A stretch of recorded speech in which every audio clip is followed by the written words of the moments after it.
Alors on cherche la limite quand x tend vers plus l'infini de racine de 2x plus 1 sur x plus 2.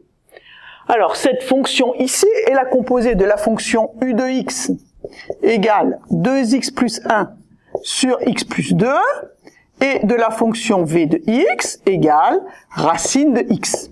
On verra le cours après, on va essayer de le faire pratiquement. Alors on cherche d'abord la limite de u de x. Limite quand x tend vers plus l'infini de 2x plus 1 sur x plus 2. Fonction rationnelle, limite quand x tend vers plus l'infini. On est obligé de passer par cette étape de plus 1 sur x fois 1 plus 2 sur x est égal à 2 sur 1 car la limite quand x tend vers plus l'infini de 1 sur x vaut 0. Donc numérateur 2, dénominateur 1.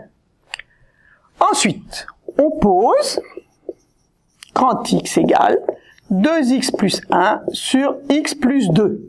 J'ai donc ma fonction u, je vais composer. Je cherche la limite quand grand x tend vers. Je prends mon résultat ici, 2 de racine de x. C'est ma fonction v. Donc quand x tend vers 2, racine de x tend vers racine de 2.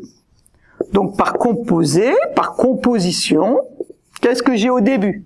Limite quand x tend vers plus l'infini de ma fonction et mon résultat final, racine de 2.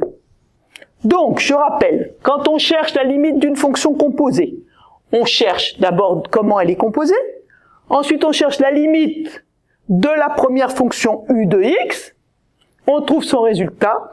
C'est ce résultat-là qui va nous permettre de trouver la limite de la deuxième fonction et qui va nous permettre donc de composer.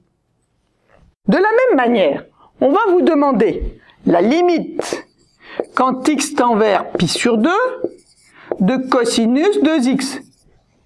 Pas de panique, ça a beau être une fonction trigonométrique, c'est exactement la même chose. Cosinus de x est une fonction composée.